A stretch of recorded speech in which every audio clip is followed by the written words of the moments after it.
The Peaceful Mother.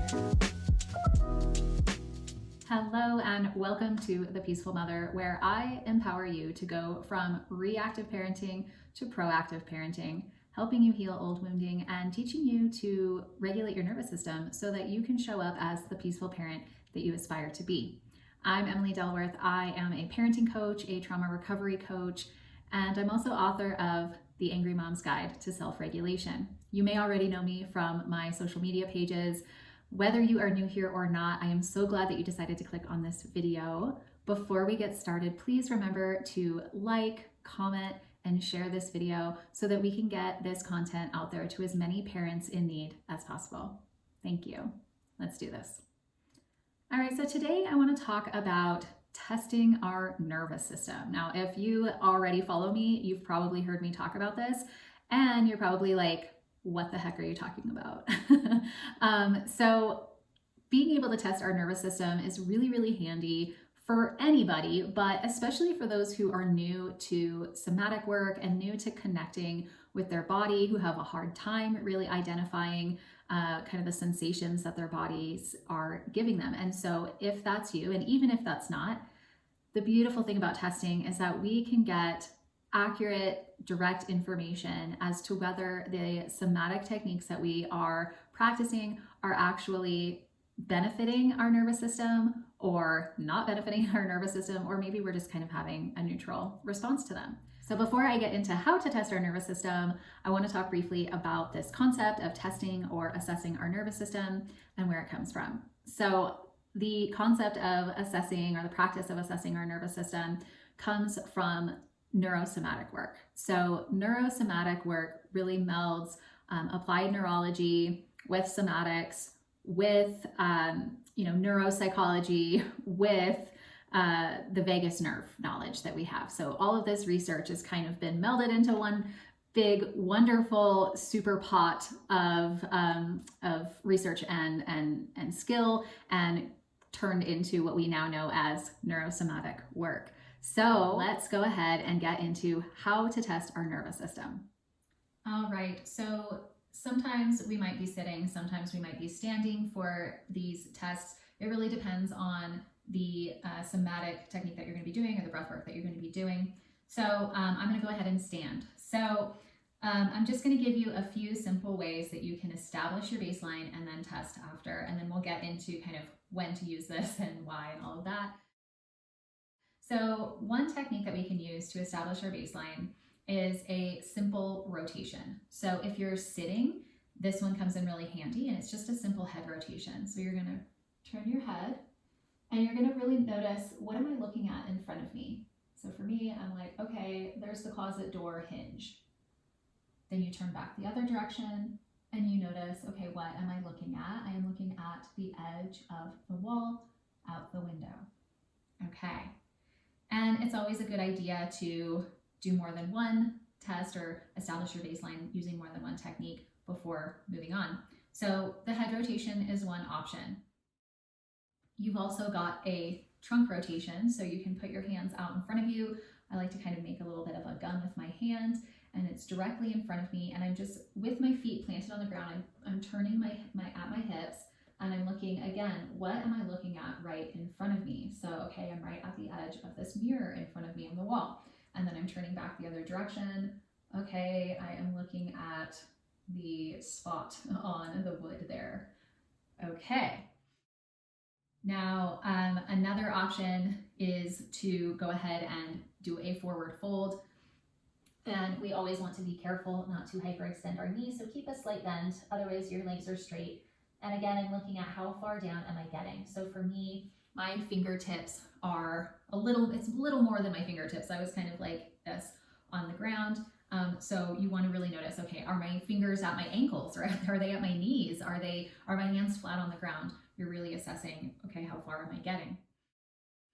Now, another technique that you can use is putting your hands behind your back like this, and really taking note of, where is my hand on my back? So for this side, it's much lower, whereas this side, I'm able to get it up, much higher in between my shoulder blades. So again, we're really noticing where is my hands, where's my rotation, where's my bend, how far am I getting?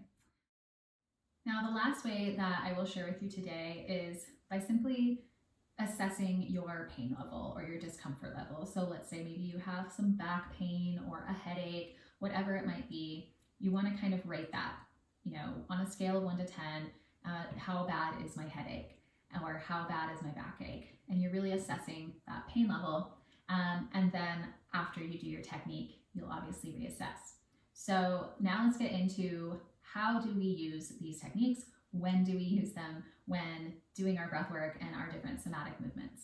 All right, so we're going to go ahead and do a few different breath work and somatic techniques, and we'll establish our baseline beforehand, and then we will test afterwards. So the first thing that we're going to do is a simple long exhale breath. And so before we get into it, we want to establish our baseline. So I'm sitting now. I am going to do a simple head rotation. I'm noticing what is in front of me that I'm looking at. Okay. It's also a good idea to do more than one test or establish your baseline using more than one technique, because sometimes one technique isn't going to give us the information that we want. So I've done my head rotation. It's not a bad idea to go ahead and see how far my hands are getting on my back as well, or you can assess your pain, whatever's going to work for you here.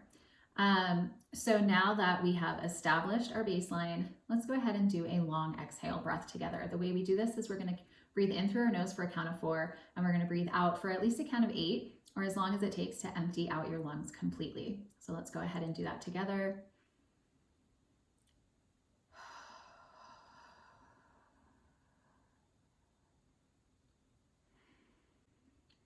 Okay. Now that we've done our breath work or somatic technique, we are going to test our nervous system. How did it respond to that? So I'm going to turn my head again, and I'm looking at, am I rotating further, not as far, or about the same? So for me, I am actually rotating further on both sides, so that's great. I can also do my other technique that I used for establishing my baseline, and see this one doesn't communicate to me quite as much, whereas the rotation gave me the information that I needed, which is, yes, I'm rotating further. So this means that my nervous system is having a positive response to the long exhale breath. Now, if I had not rotated as far, then that would indicate that my nervous system is not happy with that. And so I would want to follow it up by doing a technique or a breath that I do respond well to.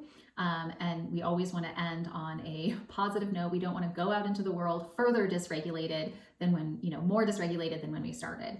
So if you get a neutral response, that is, you're rotating about the same amount or you're bending about the same amount, you're not really noticing any noticeable changes, that just means you're having a neutral response. Maybe you need more repetitions or more time with whatever technique you're using, whatever breath or movement you're using in that moment. And so it also could mean just maybe that's just not the right breath or movement for you at this time. Now, some days you might have a negative or a neutral response to something, and then the next day you try that somatic technique again and you have a positive response, or vice versa. So that's the beauty of testing our nervous system before we practice each day, so that we really get the information that we're looking for. All right, let's go ahead and do another somatic technique together, and we will establish our baseline before and test after. So this one, we're simply just going to move our tongue around in our mouth and all over our cheeks. This I call tongue in cheek. Sometimes people will refer to it as cleaning the cobwebs or the spider webs out of their mouth. So we're simply going to run our tongue all around. But before we do that, we're going to establish our baseline. So normally if you're doing you have your practice where you're doing these techniques back to back, you don't have to keep reassessing. If you we just finished our long exhale breath. So I remember where I was on, with my rotation, but just on the off chance that maybe you moved, or maybe you forgot where you were at, let's go ahead and establish our baseline again. So I am going to do the head rotation. You can do whatever technique is speaking to you as far as establishing your baseline and testing. Okay, let's go ahead and do some tongue in cheek. So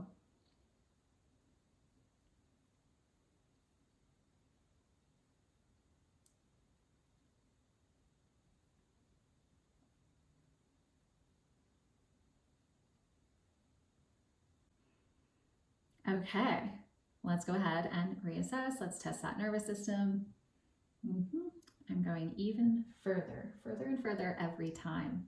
So let's go ahead and do one more technique together. This one, we're going to just do some box breathing. So what we're going to do is we're going to breathe in through our nose for a count of 4. I'll move my finger up.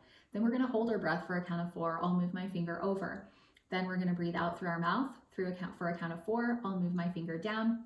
And then we're going to hold our breath again for a count of 4, and I'll move my finger back over. So I'm forming a box with my fingers. I'm going to do it with you, so I'm not going to count for you, but you can follow my fingers and I'll be counting in my head. So let's go ahead and establish that baseline just to be extra on top of things. Okay, and let's do this. So